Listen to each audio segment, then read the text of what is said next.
up, guys? Kamon here. Now, for those of you who are in the know, just know I'm still here. Now, I know what you're thinking, like, what does he mean by that? So before, like years ago, I used to upload Yu-Gi-Oh!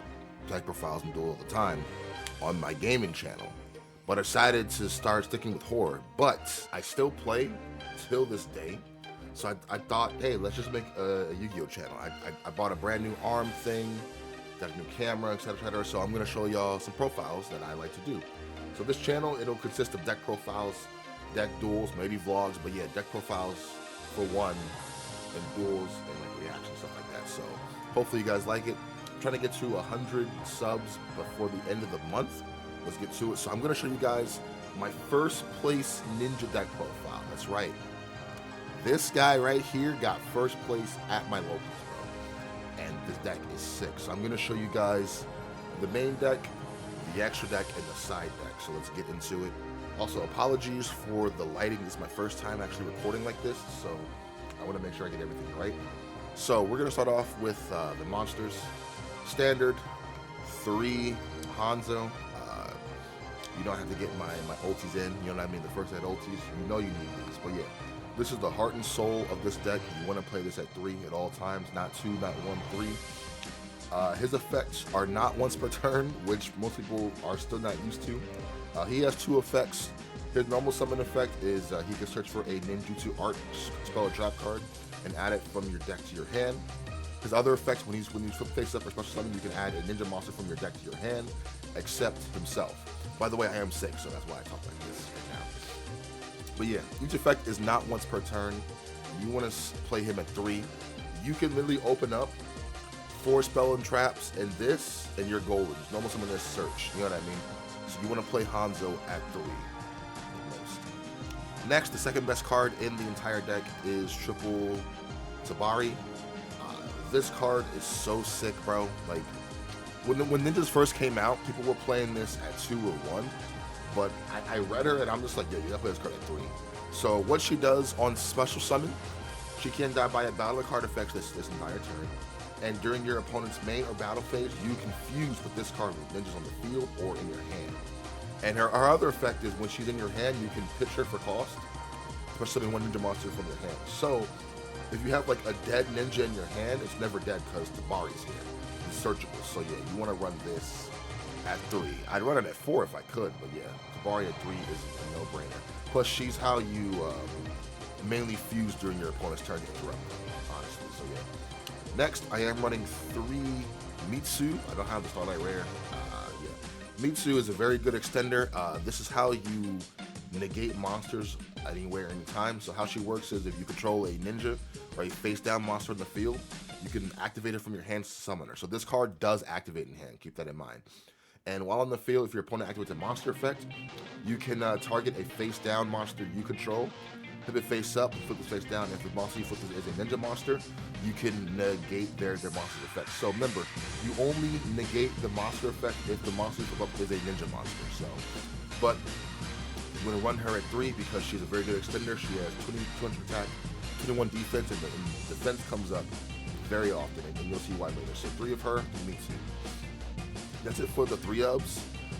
For the 1-ubs, I am running the 1 Kagero, the 1 Green Ninja, the 1 Baku, and the 1 Yugioh. Now, I know most builds run this at 2, but there's been many times where I would just draw him too much, and you don't want to always see him in your hand. So playing him in 1, in my opinion, is more ideal. Yeah, it sucks if you do draw him, but you have a lower chance of drawing him. Plus, if you do draw him, you can pitch him, you can summon him from your hand with your Tabari, or you can pitch him. You know, it's crazy. You know what I mean? Like this card, he makes this deck win the cash tier matchup. You know what I mean? So yeah, Yugioh. We all know what Baku does. When Baku's added from your deck to hand, you get to summon them and then target a ninja or a ninjutsu card from your graveyard added to your hand. Green Ninja, I took him out at first, honestly, but then when I put him back in, he's won me so many games, bro. When he hits the graveyard, he's a book of money.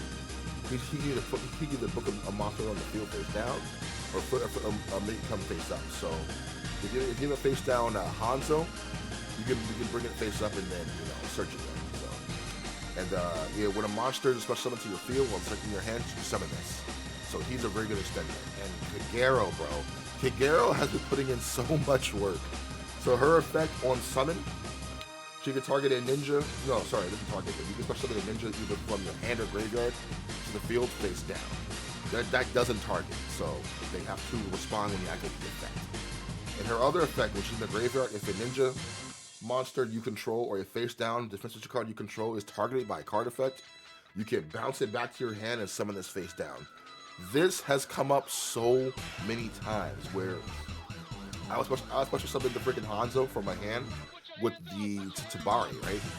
And then I would go Hanzo effect search, then we go imperm, I would go Yugioh effect, bounce back to Hanzo, summon his face down, get my search off, and then normal summon Hanzo again. Like, you need to play this.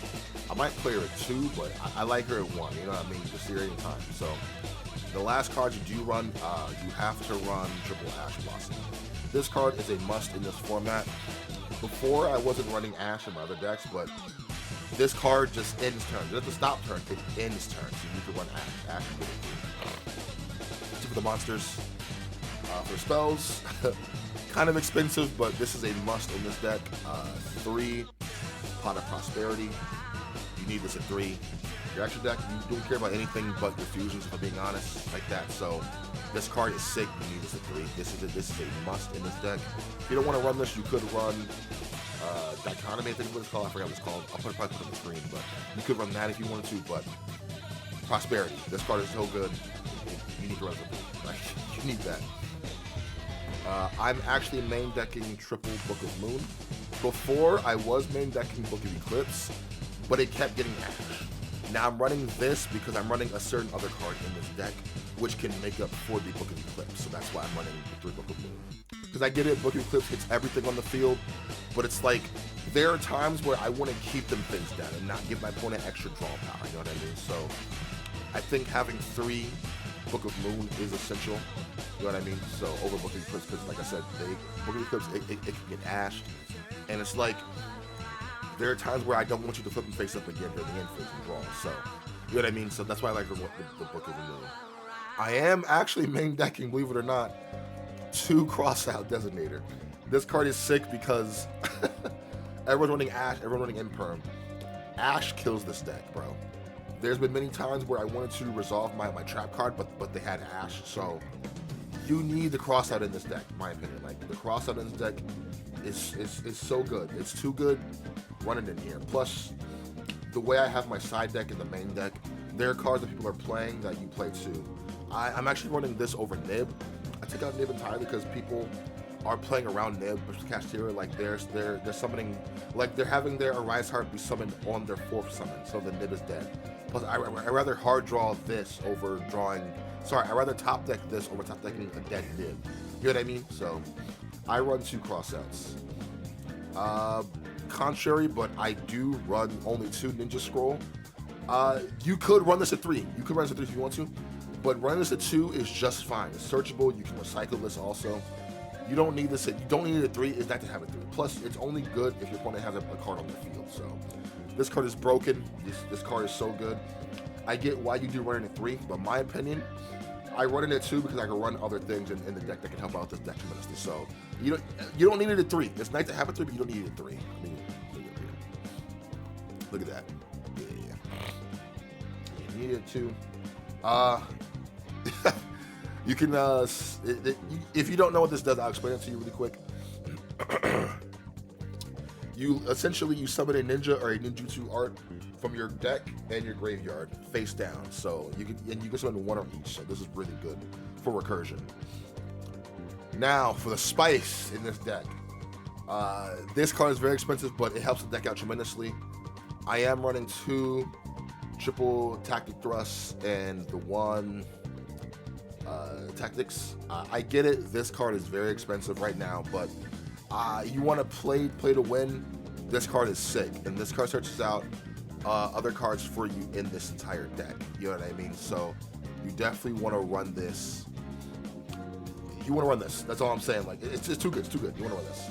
And this, you can search this out also off of this. So let me show you up here. Just better camera. Look at that. These are so nice, bro. These are so good, bro. Oh my god. But yeah, 2 of those. You know, if you don't want to run them, you can run Nib or something. No big deal. Same thing. And the last cards, 1 Rhoda, obviously, Instant Fusion, Ninja, and the Ninja Tool, and I am running the Ninja Field Spell. This card helps you recur a lot of your other cards too. You know what I mean? Like, this card is so good. Like, there's been many times where I would like, damn, I really need my Ninja card back from the graveyard. Here you go. It keeps it from destruction and battle. It like, people are actually running the other one, which I get why, but this is just 10 times better. The other one only helps with like damage and like bring back, but this is for like the whole grind game and how you can keep recurring. You know what I mean? There were times where I would summon, I would normal summon my Hanzo effects, search out, and then Jutsu. Special the Mizu. Activate this. No, summon Hanzo, search this out. Activate this, special Mitsu. Fusion those two to summon Mazen. Activate this, add the Hanzo back from your graveyard back to your hand for next turn. Like, this card is so good, bro. That's it for the spells. For the traps, I am running double Imperm. This card's too good.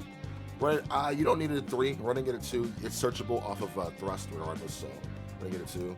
And the reason why I'm not running Eclipse is I'm running 2 Karma Cannon, which is searchable off of Thrust too. This card is so good. It saved me so many games, bro. The fact that it can book everything for free, and if there's a card on the field that can't be booked, it's in the graveyard. The best part about this card is it affects the player. So I was dueling against a Ad Ignister deck, and he summoned the big boss monster, right?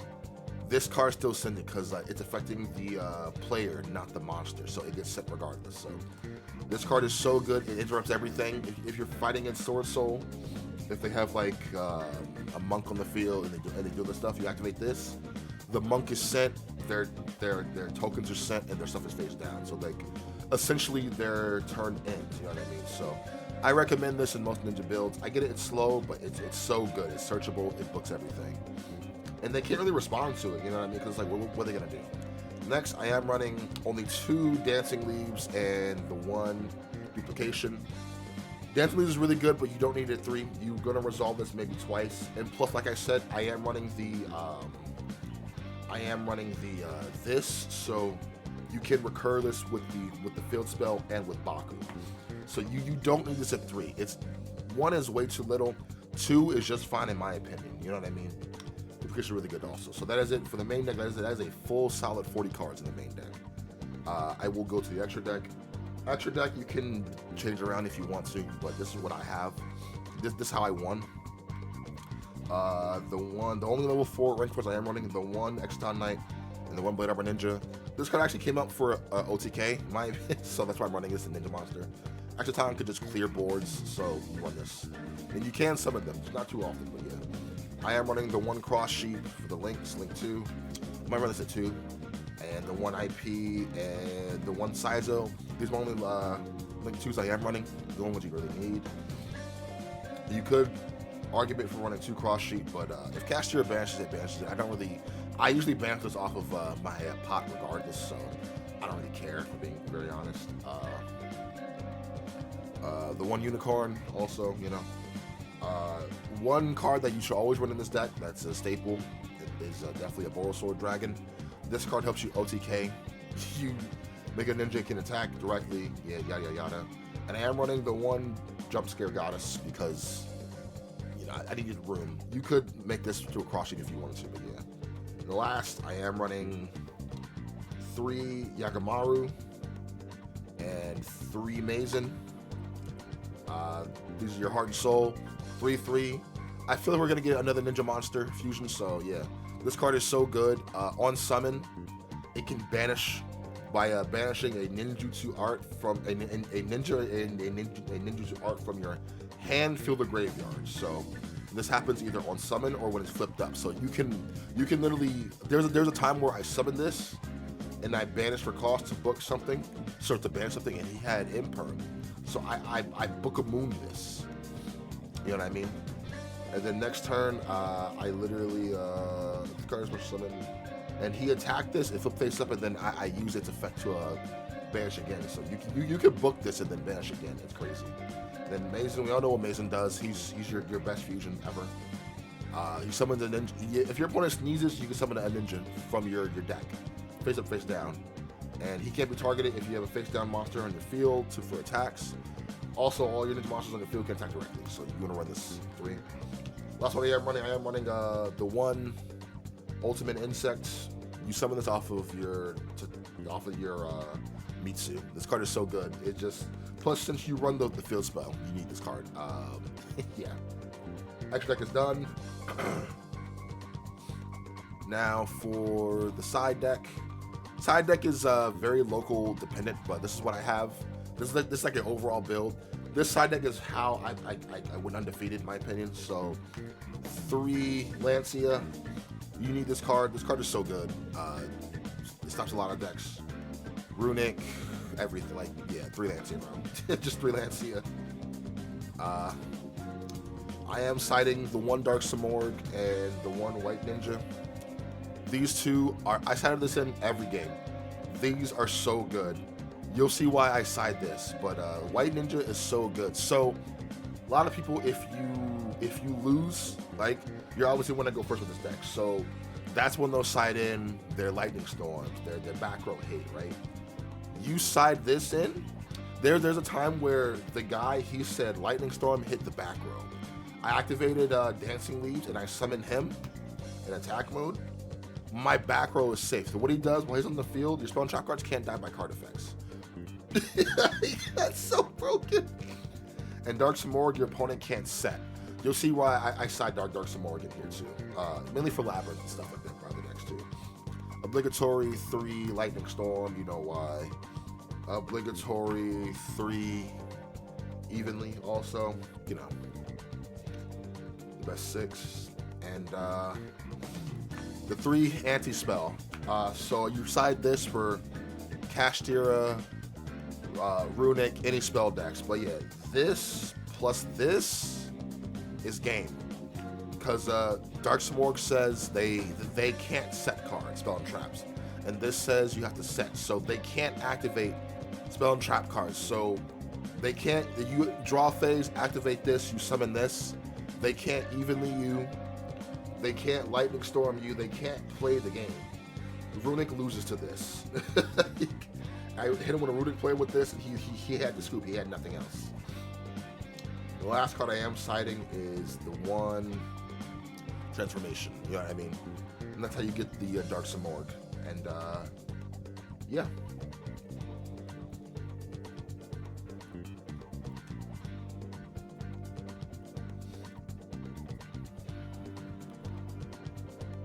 But all right, that is it for the deck profile. I hope you guys enjoyed it. Hope you guys enjoyed this profile, my first place Ninja profile. Hopefully, it inspired y'all to actually play this deck.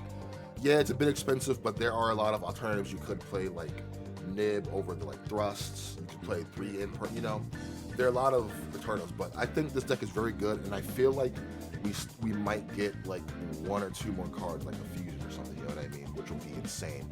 But anyways, hope you guys enjoyed. Like, comment, subscribe, and share, and I'll see you guys in the next video. See you later.